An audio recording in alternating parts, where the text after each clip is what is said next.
You can ruin someone without ever touching them. All you have to do is create them, and then leave them here, with rent due, with a nervous system that learns fear faster than peace, with a mind that can remember every embarrassing sentence it ever said in high definition. Creation is the cleanest kind of violence because it looks like a celebration, a photo in soft lighting, a tiny hand around an adult finger, a caption about new beginnings. And meanwhile, the world outside is a cracked sidewalk everyone keeps painting over. Here's the uncomfortable idea. Bringing a person into existence might be the first and last irreversible decision you ever make. It's not like moving apartments. It's not like switching jobs. You can't call customer support and ask for a refund on being. And that's where antinatalism starts, not as a dramatic slogan, but as a cold moral audit. Antinatalism says, if you can't guarantee a life won't contain serious suffering, then choosing to create that life is ethically suspicious.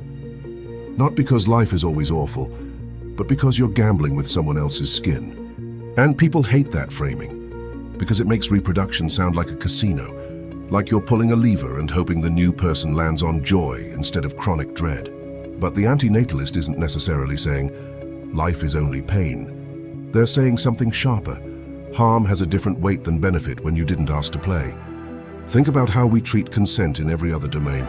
Surgery, contracts, risk, even borrowing someone's car. We have this instinct that you don't volunteer other people for outcomes they didn't agree to, especially outcomes that include real damage. And then we get to existence, and suddenly we act like consent is irrelevant because, well, who would consent before they exist? Exactly, that's the trapdoor. Now there's a philosopher who turned that trapdoor into a labyrinth, Derek Parfit. He posed something that sounds like a logic puzzle until you realize it's your entire life hiding inside it. It's called the non-identity problem. Here's the weirdness. Sometimes an action can make someone exist who otherwise never would have existed, like choosing to have a child now instead of later, or choosing a different partner, or moving to a different city where you meet someone at a bus stop because the train was late. If you make that choice, the child who is born isn't just a child. It's a specific person with a specific genome, specific timing, specific chain reaction of events. Change the timing, change the partner, change the city, poof, different person. Now imagine the child you have will live a difficult life, not constant misery, just heavy.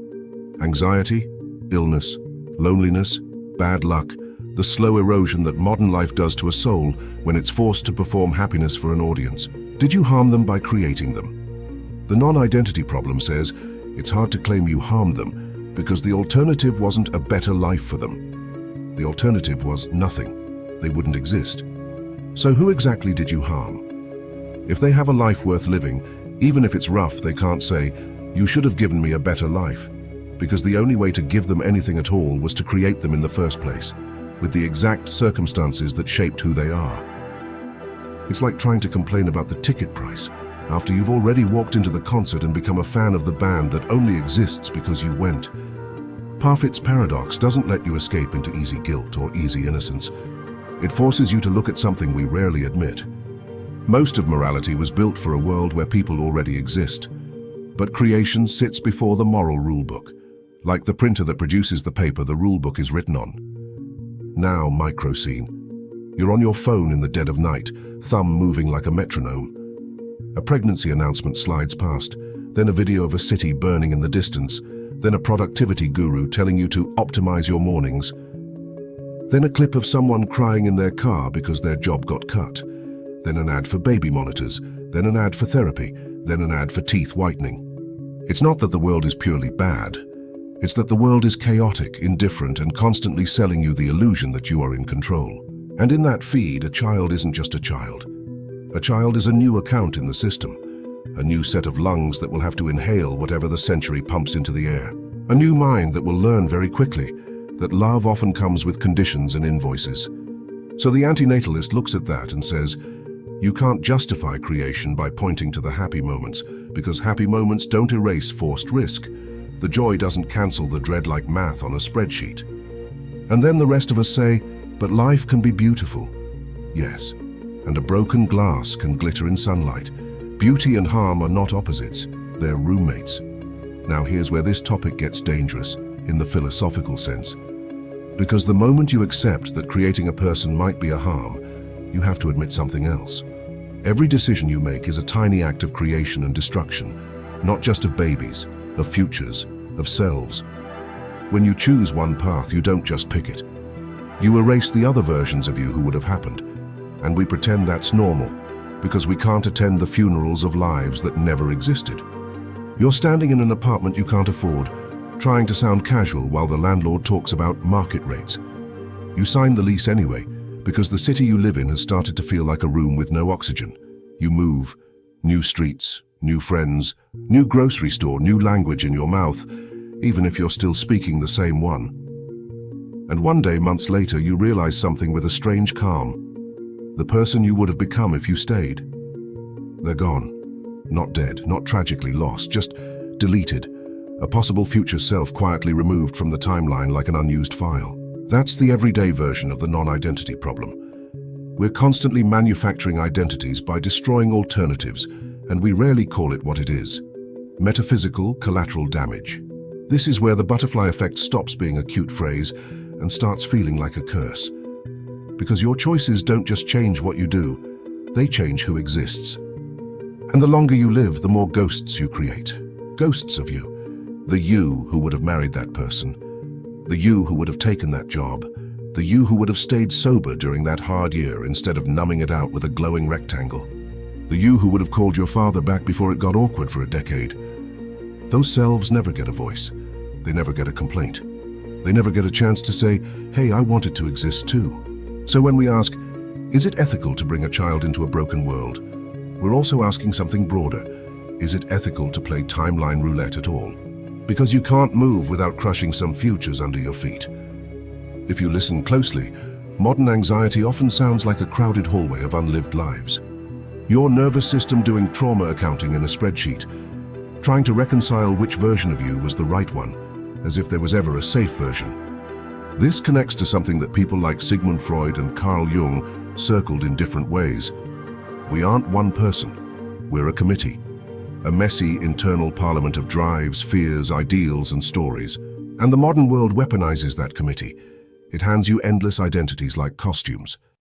Be a founder, be a minimalist, be a high-value person, be healed, be unbothered, be emotionally available but also mysterious, be a personal brand. Every option is a doorway. Every doorway is also a goodbye. So when you create a child, you're not just creating a person. You're creating a being that will eventually realize they're trapped inside a branching maze, forced to prune their own possible selves every day until the branches look like stubs.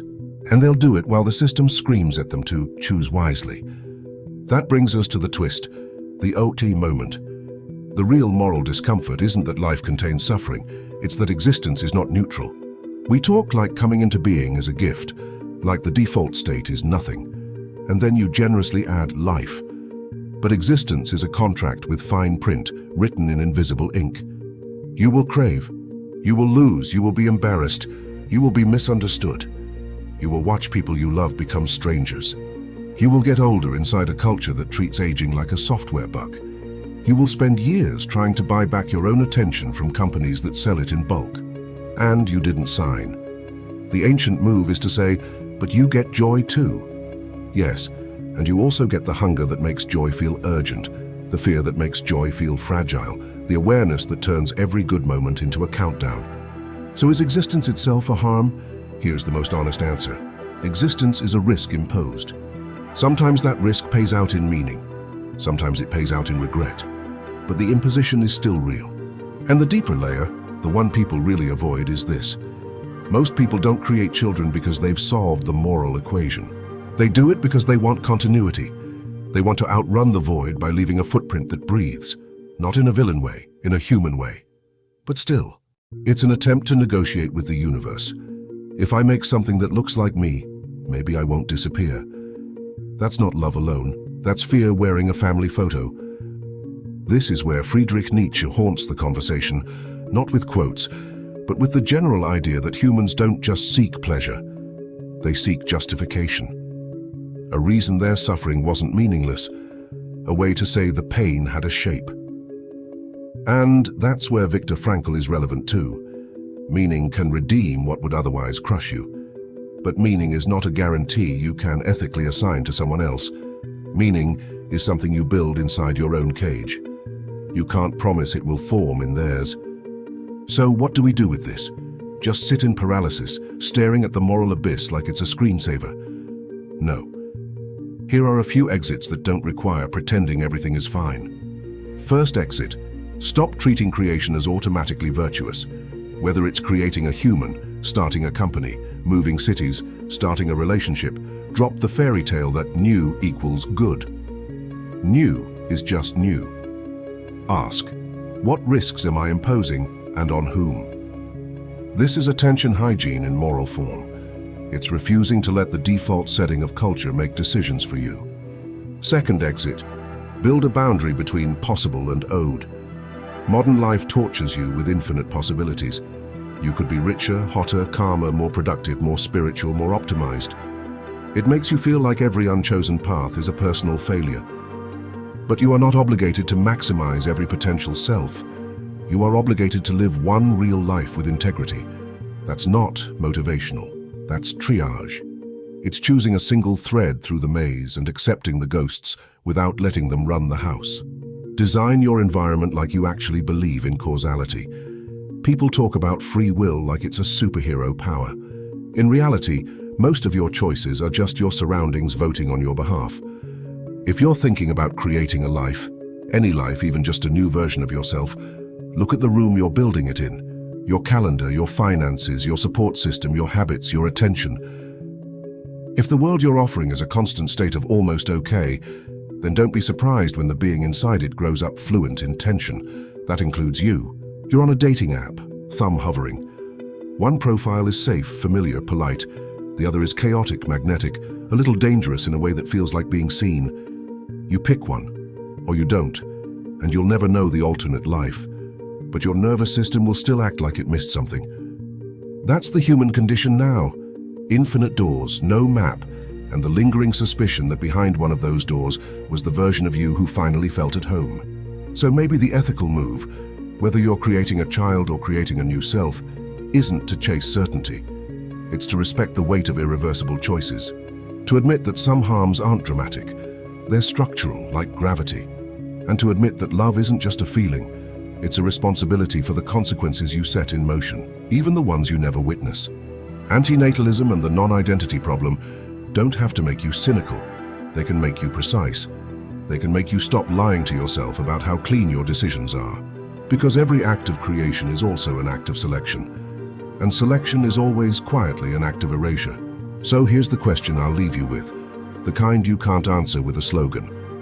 If you could meet the person who exists only because of your biggest life choice, and the person you erased by making it, which one would thank you, and which one would look at you like you stole something they never got to hold?